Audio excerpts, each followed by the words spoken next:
This week we're going to cover how your system initializes, the services running on your system, and network configuration. During system initialization, the init command runs the etc initab file, which describes how the system should be set up in each run level. Let's take a look at this file, vi etc initab.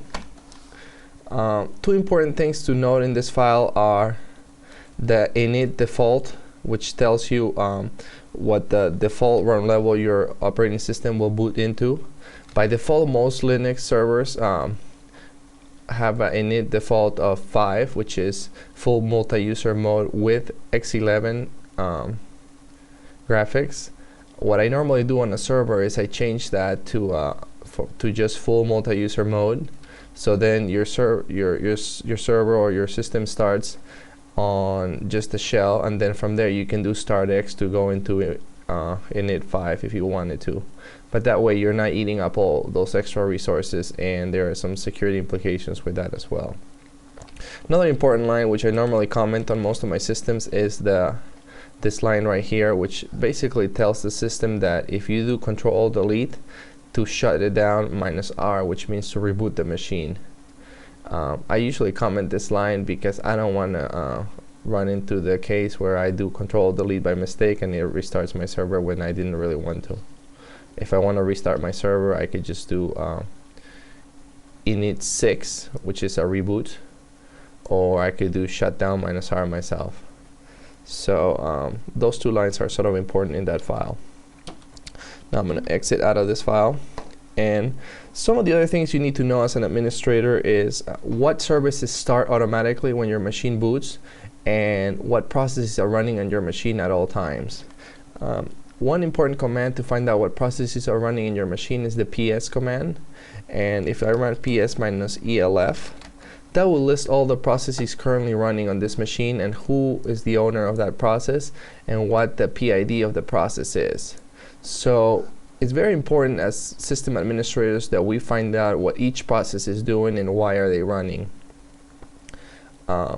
The processes with brackets like this are usually operating system processes, and processes like HAL daemon or dbus or cron, these processes start automatically on boot, and I will show you how to configure those to start or to disable on boot.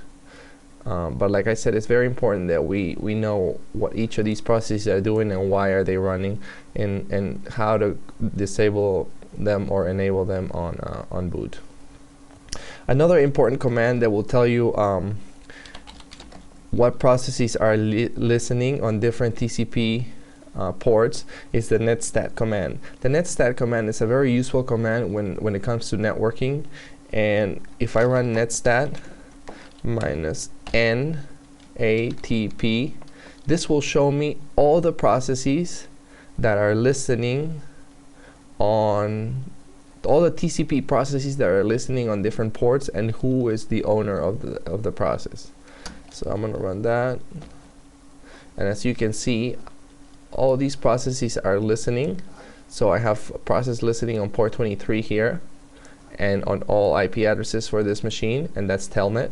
This is FTP on 21, and then I have DNS just listening on the local host and on one interface, the one that it's shared to all the virtual machines.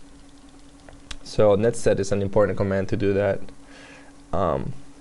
Now when it comes to finding out what services automatically start on your machine when you reboot, there are a couple of important commands. One is the check config command. Check config has many parameters, and you could do a man on check config to look at all the different parameters. But an important one is the check config list. This will list all the different services and in what run levels are they starting. So if we do this, we can see these are the XINet processes. Most processes in Linux either start automatically through the init system or through the XINet process. So here it's telling us that all these processes are XINet base process services, and out of these, the only ones that are starting are Telnet and VMware Auth. Now here, these are the init services, and we can see that, for example, NTP, which is the time protocol, starts on run level 2, 3, 4, and 5. And HTTPD is off, so I'm not running Apache. And the same thing goes for all the other processes. Here I can see that DHCP is only running on init 3. Check config also allows you to basically start other processes on different run levels as you want them. So let's say, for example, that GPM process, which is the mouse control. Well, this one is already running on 2, 3, 4, or 5. So let me find one that is not. So the VNC server that we used last week, it's only running on init 5, and that's because it's an X Windows program, so it makes sense to only run it on init 5. But let me find one that's okay. HTTPD. We saw that HTTPD is not started on any run level at the moment, so let me find it again. Where is HTTPD?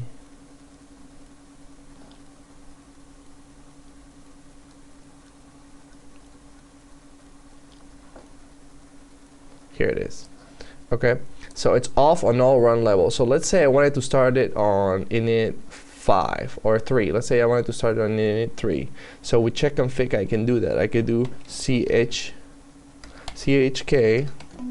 config --level, and then here I would put the levels that I wanted starting in. If I wanted on 3, I would put 3, and then I would put HTTPD.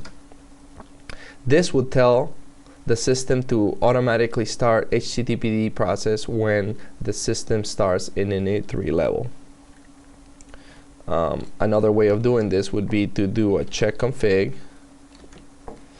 HTTPD on. That's another way of doing it. There's another utility which I like a little better because it's a little bit easier to do, but it doesn't have all the granularity that check config does, but it's a little simpler to use. It's NT-sysv.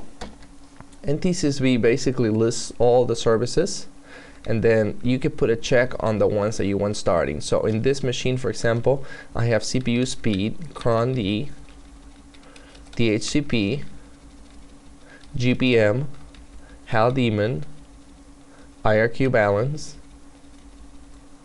Katsu, which is the hardware process, message bus, microcode CTL, named, which is the DNS server, the network, because I want a network interface, NTPD, which is the time protocol service, raw devices, and SSHD, syslog, and system stats, and also telnet. Then the VMware processes, FTP, XFS, and XINetD. That's it. Those are the processes that are running. On all of your virtual machines, the first time you install Red Hat, you will see a ton of processes that get started automatically.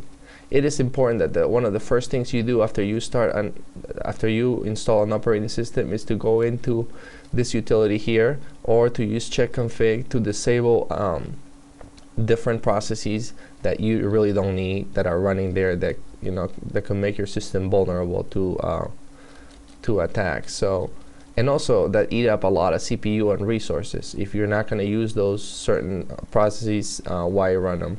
So I put in the notes a good website that basically describes each one of these services and recommends which ones to start automatically and which ones not.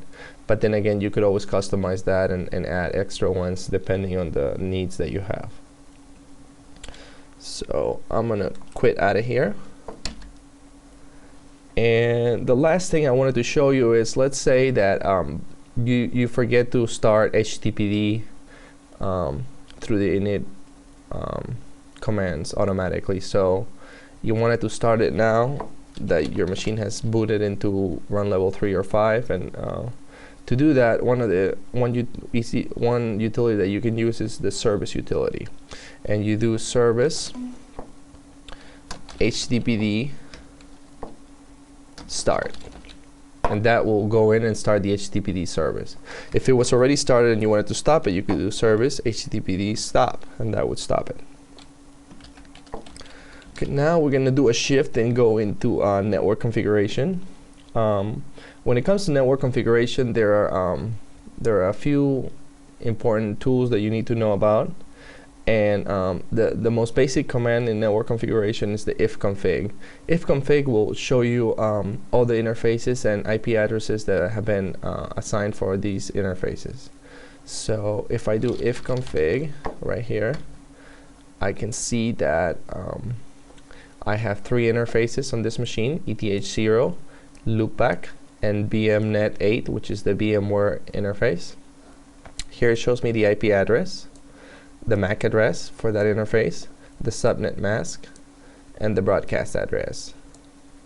And here it tells me packets that have come in and have gone out from this machine on that interface. A couple other tools to know about are if you want to see all your routing tables on this machine and see your default gateway, again, you can use the netstat command, and this time we do netstat -rn, and that lists basically all your different interfaces, and in here it lists the default gateway, which in my case is 10.103.1.1.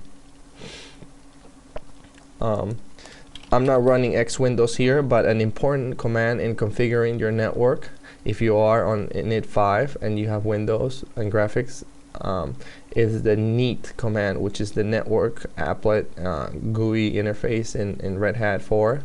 And if you run neat on a machine that's got X Windows loaded in run level 5, you will get a nice, easy to configure interface that shows you all the different network parameters that you can change. A couple other tools that you can use is for configuring your network and seeing your network configuration is eth_tool. eth_tool requires an interface. So let's say we wanted to find out more information about the ETH0 interface. So we will run eth_tool on ETH0. And this shows me a couple important things. First, that the link was detected on the interface. Second, the speed of that interface, which in my case is 100 megabits per second. And this one here is important, that it's duplex and it's full duplex. And it also shows you what supported modes are available on the network card. If you want another tool that you can use is MII tool. MII tool basically just lists all the different interfaces and the different configurations for them. So here it shows me that ETH0, it's 100 base TX, and the link is okay. So let's say you lost your link or whatever, you can run MII tool and confirm that you lost your link and see and troubleshoot it that way. Most of the network configuration though in Linux is done through different files, and it's important that you become familiar with the different files that you use for configuring the network. So let's take a look at some of these files. The first one is the resolve.conf. The resolve.conf basically shows you the DNS servers that your machine uses to resolve hosts. So if we look at the resolve.conf on this machine, which is an etc, we can see that the domain that I've set up for this machine is the csc570e.edu domain, and the DNS servers in this order that I'm going to query are the following: my local host, my local machine, and then the 2 campus DNS servers if it's not found here. Another important configuration file is the etc sysconfig network file. This file is where you set up your host name. So some of you were asking how your host name didn't stick after you rebooted your machine. Here, if you put it in with the parameter host name and you reboot your machine, your host name will stay with the machine. Also here you can put your default gateway for your machine if you have to specify it manually and you don't get it through the HCP.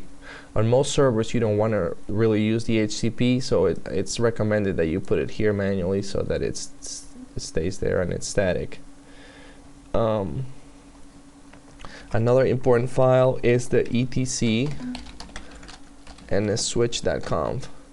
This file is important because it tells the system where to look for files and in what order for different services. So for DNS and looking up hosts, for example, this machine has been configured to look at files first, so to look at the etc host first, and if it doesn't find it there, to go to DNS. But the same things can be done for other things, such as your password, where to look for passwords. So this machine has been configured that if it needs to look up a password, to go into the etc password file and find there under files. But if we were using NIS or LDAP for authentication, then we would put these here as well. So we would put LDAP and NIS here, so that it would look in your files first, the local database. If it didn't find it there, it would go to LDAP, and if it didn't find it in LDAP, it would go to NIS, and so forth. So this file basically tells where to look for different things. It tells the system where to look for different configuration files in what systems, local, LDAP, NIS, and whatnot. I mentioned the etc host files, so let's take a look at that. Clear more etc hosts. The etc host basically is a static mapping of IP addresses to host names or DNS names. Here I have configured this machine to use Kerberos. So let's say, for example, that my DNS servers were not working. My machine knows to go in and look at the files first. So since I don't want my machine querying DNS every time it has to check what the Kerberos name is, what the IP of the Kerberos name is, I went ahead and added it to the etc host, so it's there and statically, and it's always available to the machine even if the DNS server is down. I've also added the local IP of the machine, so it's always a good idea to add the local IP of the machine in the etc host, and then any other service that you're going to be querying a lot, so that it doesn't have to go to DNS, it can just find it locally. Finally, the most important configuration files where you set up your IP address and your interfaces are found in etc sysconfig network scripts directory. And in this directory you will find an ifcfg dash interface name for each interface you have on your machine. So for example, in here I have a ifcfg eth0 for my Ethernet interface eth0 on this machine. So if you can see, I've chosen to do a static IP instead of using the HCP. So these are basically the different parameters that you can put on this machine. Here I'm telling it that is device eth0. Boot proto is the type of boot protocol that we're using. If we were using the HCP, this would say the HCP, and we wouldn't have an IP address or a net mask because we would obtain those automatically from the HCP. In this case, we're not using the HCP or bootp, so we have to specify these, so we put none. This is the MAC address of the machine. This is the IP address of the machine, which I've specified. This is the net mask of the machine. I should say of the interface, not really the machine. User control. So this is if I want to allow other users to bring up or down this interface. On boot equals yes means that when the machine boots, do I want this interface to come up? And I say yes, I do. The type of interface it is, in this case, is Ethernet. Peer DNS means do I want to get that information that goes into the etcresolve.conf from the network, or do I want to specify that myself manually on the etcresolve.conf? In this case, I've chosen to get it from the network automatically. And finally, IPv6 if I want support for IP version 6. In my case, I said no.